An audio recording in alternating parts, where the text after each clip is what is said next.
Varicose veins కి సరైన చికిత్స కోసం సంప్రదించండి ఎవిస్ హాస్పిటల్. నమస్తే రమగారు. నమస్తే జయ. రమగారు, భగవంతుని ఆరాధించటం ఒక్కొక్కరం ఒక్కొక్క పద్ధతిని ఫాలో అవుతాం.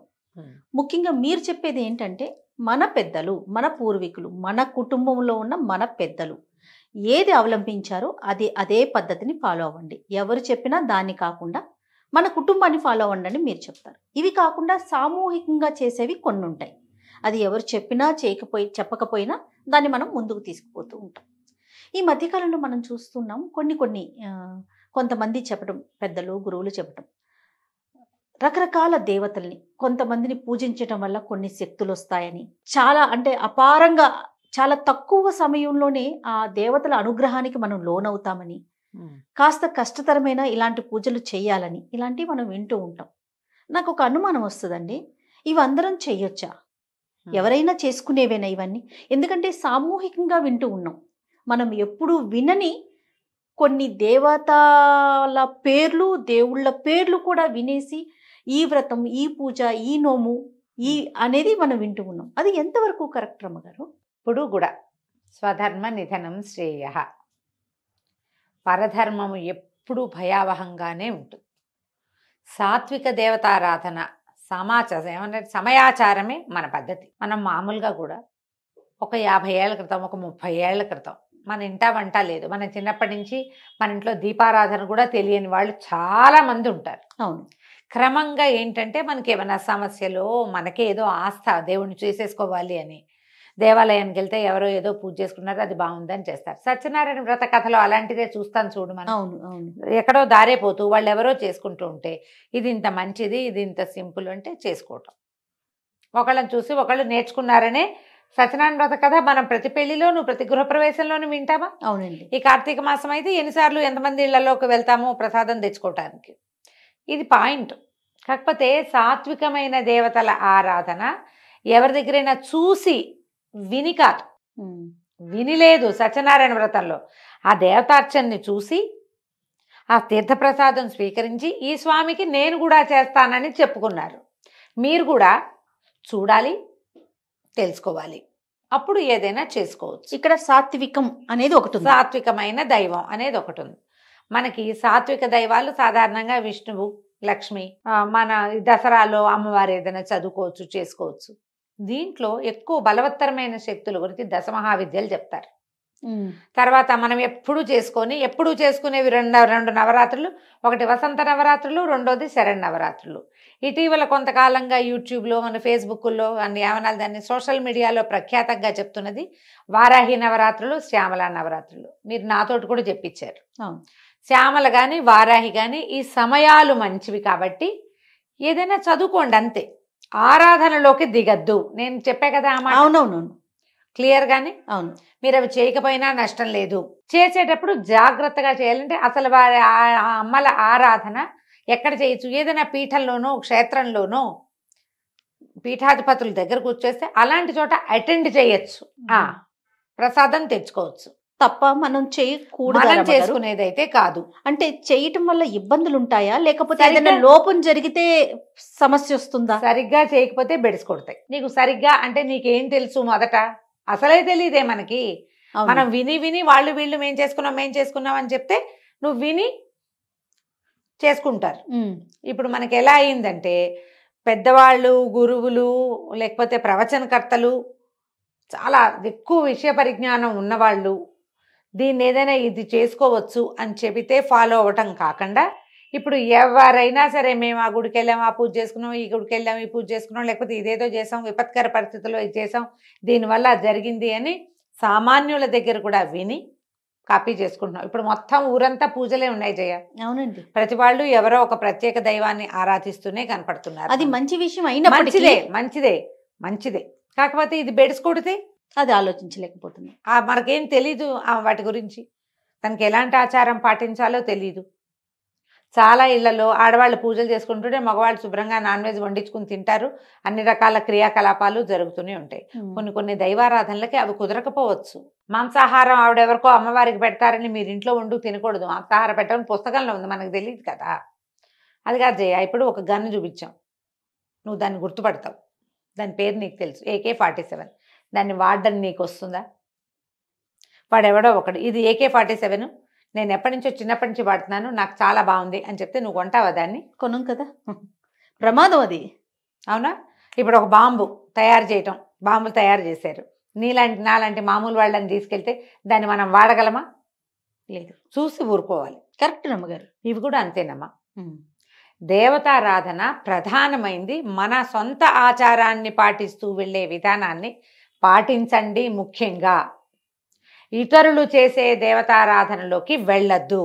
ఏదైనా భగవంతుడే కదా అనే ప్రశ్న లేవనెత్తుతూ ఉంటుంది. ఇప్పుడు నేను అదే అంటున్నా, మరి మీకు ఒక దైవం ఉన్నప్పుడు ఇంకో దైవాన్ని నువ్వెందుకు వెళ్ళినట్టు?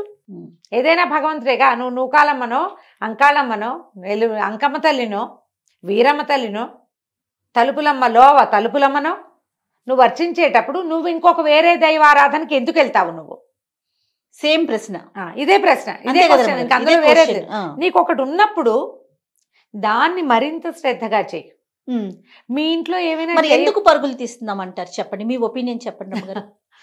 మనుషులకి ఏమంటారంటే మహత్వాకాంక్షలు ఉంటాయి జయ, ఏదో కావాలి ఎప్పుడు కూడా. ఇక్కడ ఏదో సమస్యలు ఉన్నాయి, మనం రోజువారీ చేసేవి చేస్తూనే ఉన్నాం. ఈ ఇంట్లో ఇన్ని ప్రాబ్లమ్స్ ఎందుకు ఫేస్ చేస్తాం మనము? చాలా కష్టాలు ఉన్నాయి. వారాహం చేస్తే అదేదో కష్టాలు తీరుతుందని ఒక అమ్మాయి ఎవరో చెప్తుంది, ఒక అమ్మగారు చెప్తారు, అటు పరిగెడతారు. అక్కడెక్కడికో వెళ్ళండి జయ. ఇందులో దర్గాలను కూడా చెప్తారు జయ. అవునండి. ఇప్పుడు అలాగే కదా పరమతంలోకి వెళ్ళిపోతున్నారు మన వాళ్ళు. ఆయన్ని నమ్ముకో, నీ కష్టాలు తీరుస్తాడు. అసలు కష్టాలు లేకుండా ఎవడైనా లోకంలో మనిషి ఉంటాడమ్మా? ఏ మతంలో ఉన్నా, ఏ మతం వాడికైనా జబ్బులు తప్పవు.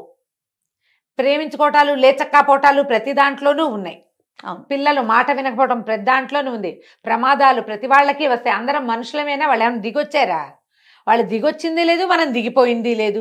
మనమే తెలియక మనం కూర్చున్న కొమ్మని నరుక్కుంటున్నాము. కూర్చున్న కొమ్మలు నరుక్కోకండి. మీరు కూర్చున్న కొమ్మకి పువ్వులు పూయించే ప్రయత్నం చేయండి. దానికి సరైన పోషణ చేయాలి ముందు. ఇప్పుడు మన ఇంట్లో మనకు ఒక పద్ధతి ఉంది, ఏదో ఆరాధన, వీళ్ళు మీ ఇంట్లో ఏం లేదు, మా ఇంట్లో ఏమీ లేదండి అంటారు. నేను ఈజీ మెథడ్ చెప్తా ప్రతిసారి. ఒక పురోహితుడిని పెట్టుకోండి, ఒక్క గురువుని పెట్టుకోండి. యూట్యూబ్లో ప్రవచనకర్తలు కానీ, కథలు చెప్పేవాళ్ళు నాతో సహా, కార్తీక పురాణం చెప్పేవాళ్ళు కానీ ఎవ్వరూ మీ గురువులు కారు. గురువు అంటే మీ అమ్మా నాన్నలాగా మీ కష్టం సుఖం మోసేవాడు. నేనేదో కూర్చుని తీర్పుగా చెబితే నన్ను ఫాలో అవ్వటం పొరపాటు. ఇక్కడ ఇలా ఉంది విషయం వరకు తీసుకోమంటున్నారు. అంతే తీసుకోవాలి. ఇందులో అద్భుతమైన పేరున్న మహానుభావులు, ప్రాతస్మరణీయులు, పొద్దున్నే వాళ్ళని తలుచుకోవాల్సిన వాళ్ళని కూడా గురువు గారని మీరు అనకూడదు, అనుకోకూడదు. మంచి మాటలు చెప్పేవాళ్ళు మంచి మాటలు చెప్పేవాళ్లే, గురువు కాదు. గురువు నిన్ను సరైన దారిలో నడిపించేవాడు. నువ్వు చేసిన తప్పుని తనదిగా తన మీద వేసుకునేవాడు. ప్రవచనకర్తల్ని ఆధ్యాత్మిక గురువులుగా మీరు అనుకున్నారనుకోండి, పోనీ ఉండండి అలాగే, వాళ్ళు చెప్పిందే. అలా ఉండరు. మీరు ఆ గురువుని వింటారు, ఈ గురువుని వింటారు, ఇంకో గురువుని వింటారు, మధ్యలో నాబొట్టి పెద్దకాయలను కూడా వింటారు. ఇన్ని కలిపి ఇంత కన్ఫ్యూజన్కి ఎందుకు వెళ్తారు చెప్పు? ఇది పొరపాటు కాదు, పొరపాటేనా? మీరు ఏదైనా ఒక దేవతారాధన చేయదలుచుకుంటే దానికి తగిన మంత్రము, విధానము, ఆచారము అవేమి లేవండి. పూజ చేసుకుంటే చాలు. ఏం మాటమ్మా అది? అవేం చేయక్కర్లేదు, ఇది చేస్తే చాలు. అన్నం ఒకటే చాలా నీకు? కూర, పప్పు, చారు, పెరుగు వద్దా? ఖచ్చితంగా కావాలి కదా. ఇవన్నీ ఉంటేగా. పోనీ ఒక్క రోజు అయితే తినగలుగుతామేమో. ప్రతిరోజు తింటావా నువ్వు? ప్రతిరోజు తినలేం కదా. తినలేవు కదా. ఎందుకు ఆ పని చేయాలి? నాకు ప్రతిసారి ఫోన్లు నాకు వచ్చే ప్రశ్నల మీద నాకు ఎప్పుడు అలాగే అనిపిస్తుంది. వీళ్ళు ఎందుకు ఇవేవో పెట్టుకుంటారు? కేకలిస్తా కొంతమందిని చేయ. నా దగ్గర హార్ష్ వర్డ్స్ వినేవాళ్ళు చాలా మందే ఉంటారు. ఎందుకమ్మా ఇవన్నీ చేస్తారు అనవసరంగా? కాంప్లికేషన్స్ కదా. ఎందుకు వచ్చిన కాంప్లికేషను, ఎందుకు వచ్చిన టెన్షను? చాలా ఒక భ్రమ కింద. ఇది వరకు సంతోషమాతది ఒక భ్రమ కింద ఉండేది. మంగళవారం ఏమంటారు, రాహుకాల దీపాలు భ్రమలుగా ఉండేవి. ఇప్పుడు 7 శనివారాల వ్రతము, 16 శనివారాల వ్రతాలు, తర్వాత ఏమో ఇంకేమిటి, ఇప్పుడు వారాహి రేపు వచ్చేస్తుంది. శ్యామల 2-3 నెలల్లో శ్యామల. వారాహి చాలా అద్భుతమైన దేవత. మనకి కంచి దేవాలయంలో కూడా కనపడుతుంది అమ్మవారు. అమ్మవారితో పాటు బయట ఆ సన్నిధిలో కనపడతారు. ఎందుకంటే ఆవిడ సర్వసైన్యాధ్యక్షురాలుగా ఉంటుంది, మంత్రినిగా ఉంటుంది. అమ్మవారికి సమీపంలో ఉంటుంది. ఈవిడ చూసి దండం పెట్టి ఆవిడని కూడా చూసి దండం పెట్టి వెళ్ళిపోవాలి.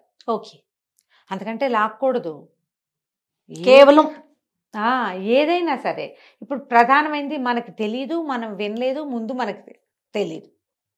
మనకి పాపులర్ అవ్వడానికి ఏదో ఒక కొత్త విషయం కావాలి కదా ఎప్పటికప్పుడు. అంతే కదండి. ప్రతిసారి ఏమిటి మన ఎవరో అడిగారు కార్తీక పురాణం ఏంటండి, అదే చెప్పారు.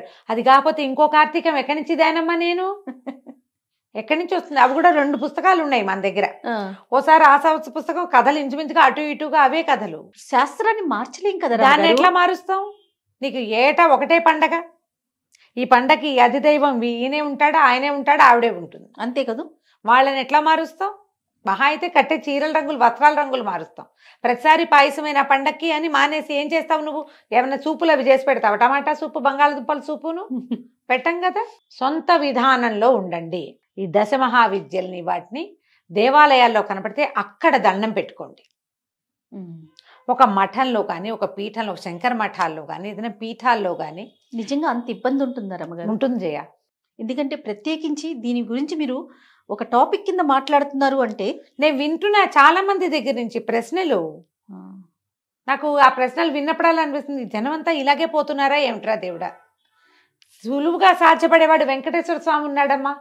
తలుచుకుంటే చాలు కదా, తలుచుకుంటే చాలు, చిన్న కోరికను కూడా తీరుస్తాడని. అసలు ఆ వెంకటాచల మహత్యంలో ఎంత క్లియర్గా చెప్తారో. ఆయన మాట్లాడ్డంతే. మన పక్కన మన పెద్ద మనిషి 10 అడుగుల ఎత్తున్న మన పెద్దన్నయ్య మనతో పాటే ఉంటే అడిగి ఏదైనా చేయించుకోగలం మనం. మొక్కు ఎంత చిన్న మొక్కు తీసుకున్నా నీకు కావలసిన వరం ఇచ్చేవాడు కలియుగ దైవం ఉన్నప్పుడు ఎందుకు వచ్చిన పరుగులు పెడతారు? మళ్ళా ఏదైనా పిండి దీపారాధన అనగానే పిండి దీపం ఎలా చేయాలి అనేది ఒక 25-30 వీడియోలు, దానికి బొట్టెట్టి, కాటికెట్టి, పసుపు రాసి, ఏమిటో చేసి, అందంగా అలంకరించి, దాని నిండా బంతి పువ్వులు పోసి, ఏంటమ్మా అలా చేస్తేనే నా పూజ? అదే నా పూజ? అవేనా దీపాలు చేయాల్సిన నిజమైన విధానం? అదేనా? ఎవరు చెప్పారు మీకు? బ్యూటిఫికేషన్ చేస్తున్నారు మీరు. దీపావళికి వాకిట్లో దీపాలు పెట్టినట్టు కాదమ్మా. ఈ ఏర్పాట్ల బదులు మీరు వెంకటేశ్వర స్తోత్రం ఏదైనా నోటికి నేర్చుకుని చదువుకోండి, చేయండి. అదైనా ఓం నమో వెంకటేశాయ అనండి, తప్పులు లేకుండా. వెంకటేశా అనకంటే షా అనండి. సరిగ్గా ఒక్క నామం ఉచ్చరించండి. ఆ రోజున ఎవరితోటి పోట్లాడకండి. చేతొచ్చిన పిండి దీపం పెట్టుకోండి అమ్మా. పిండి దీపాలని ఫోటోలు తీసి యూట్యూబ్లో పెట్టక్కర్లా, ఫేస్బుక్లో పెట్టక్కర్లా, లోపల పెట్టుకోండి. కరెక్ట్ రమ్మగారు, లోపల పెట్టండి. అసలు విచిత్రంగా ఉంటుంది. ఏ పిండి దీపం ఎలా పెట్టాలి కానీ 30 వీడియోలు. దానికి నామం పెట్టాలి. నామం పెట్టి అంటిస్తావు నువ్వు, తప్పు కాదు. పిండి దీపానికి వెంకటేశ్వర నామం అయిపోతుందంటే రమ్మగారు, నాకు తెలిసింది కొంత, నేను ఎక్కడో చూసింది మరికొంత. ఇవి 2 కలిపి ఇంకొక 2 యాడ్ చేసి బ్యూటిఫికేషన్ యాడ్ చేస్తారు. ఇప్పుడు దీపం పెట్టి దానికి ఇట్లా నామం పెట్టి దాంట్లో నువ్వు ఒత్తేసి వెలిగిస్తే అది ఎట్లా చెప్పు. మొన్న ఒక గృహప్రవేశానికి బ్రహ్మగారు వచ్చారు. ఆయన అంటారు, అమ్మాయి కామాక్షి దీపం కాదమ్మా అందులో పెడతావు. వాళ్ళు ఏమైందంటే చెప్తాను నేను నా సంగతి. ఎవరో ఈ మ్యారేజెస్కి వాటికి గిఫ్ట్స్ ఇస్తారు కదా, శంఖచక్రాలున్న దీపపు కుందులు ఇచ్చారు. అవును రమ్మగారు, నా దగ్గరికి కూడా వచ్చినాయా? చేసిన పాపని చెప్తే పోతుంది. ఆ దీపాలు చాలా నచ్చినాయి నాకు. దీపం నెయ్యి పోసి వెలిగించాం. వెలిగిస్తే మా అక్కయ్య వెనకాల నుంచి అబ్బాయి ఎంతో బాగున్నాయి అని అనగానే ఆయన అన్నారు, ఏమిటమ్మా నామాలని వేడి ఇలా కాలిస్తే ఎట్లా, తప్పు కాదు. నాకు అప్పుడు వెలిగింది, అవును ఇది చేయకూడని పని. ఆ వేడి తగలదు స్వామికి, ఎందుకు ఆ పని? హాయిగా ఖాళీగా ఉన్న దీపంలో పెట్టుకోవచ్చు కదా. ఈ అందానికి పెట్టుకోండి, వీటిని వెలిగించదా. లోపల పెట్టా జయ, మళ్ళీ ముట్టుకోవాలి, వాటిని షోకేస్లో పెట్టా. నిజమే కదా. నాకు అదే అనిపించింది. అప్పుడు కామాక్షి కుందు గురించి ఆయన అదే చెప్తున్నారు. వాళ్ళు ఎవరో చేశారని అదొక వెర్రి కింద తయారైందమ్మా. ఈ కామాక్షి కుందు మీద వీడియోలు ఉన్నాయి, మనం కూడా చెప్పాం. ఇప్పుడు అమ్మవారికి ముఖానికి దగ్గరగా దీపం, తులసి దగ్గర దీపం పెట్టద్దని చెప్పాను నేను, గుర్తుంది కదా. అవునండి, అలాంటిదే ఇది కూడా. ఆమె చక్కగా ప్రతిమా విశేషం చేసి ఆమె మీద నుంచి దీపం పెడితే అది ఎట్లా పనికి వస్తుంది. ఇప్పుడు నువ్వు పేపర్లు ఎత్తుతున్నావు, ఈ పేపర్లలో ఒక వినాయకుడి బొమ్మ ఉన్న పాంప్లెట్ వచ్చింది, అందులోకి చెత్త ఊడుస్తావా నువ్వు? ఊడ్చాం కదా, తప్పు అది. మన భారతదేశం అంతా ఈ పచ్చిపాపాలతోటి కుళ్ళిపోయింది అన్నారు ఆయన. లక్ష్మీ బాంబులని లక్ష్మీ అవుట్లకి లక్ష్మీదేవి బొమ్మ వేస్తారు, అది కాలబెట్టేసుకున్నామమ్మా, అందుకే భారతదేశం అధోగతి పాలవుతుంది అంటున్నారు. ఇదొక పాయింట్. ఇవి అన్ని మార్చలేము, కొన్ని మార్చుకోగలుగుతాం కదా. మన చేతిలో ఉన్నవి మారుస్తాం కదా, మార్చుకోగలం కదా. దయచేసి ఉగ్రదేవతారాధనకి వెళ్ళకండి. ఏదైనా ఒక స్తోత్రం చదువుకోవచ్చు, ఓ పండో ఫలమో నివేదన చాలు, అంతకంటే పైకి వెళ్ళొద్దు. దశ మహావిద్యలు కానీ తర్వాత ఏమి ఇంకా ఉన్నాయి మనకి అమ్మవార్ల స్వరూపాలు, మనం ఇవి చేస్తాం కదా ఈ దసరాలో అమ్మవారికి అక్కడ చేస్తారు. మన మామూలుగా విజయవాడలో ఏమో అవతారాలు వేస్తారు కదా నవదుర్గలు, నవదుర్గ స్వరూపాలు కానీ వారిని విడిగా అర్చించేందుకు పూనుకోకండి. నవదుర్గలకు స్తోత్రం ఉంది, ప్రథమం శైల పుత్రీచ, చదువుకో అంతే.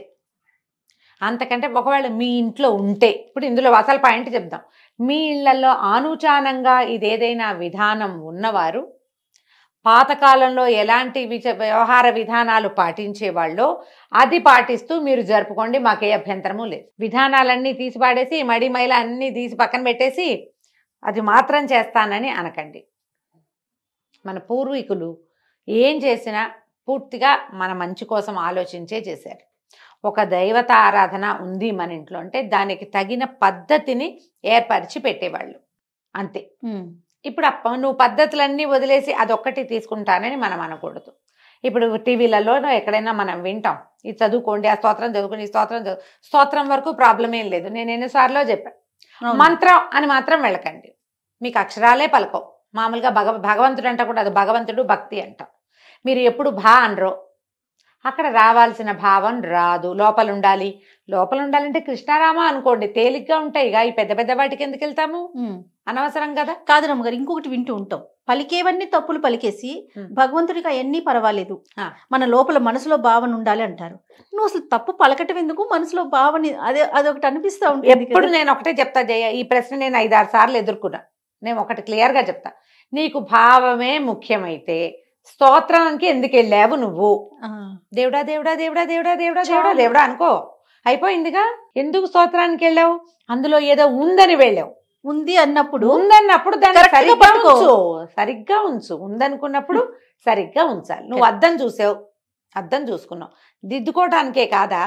అంతే కదా, మొహం దిద్దుకోవడానికి చూస్తావు అద్దం, సరిచేయి దాన్ని. అద్దం చూసుకునేది ఎందుకు?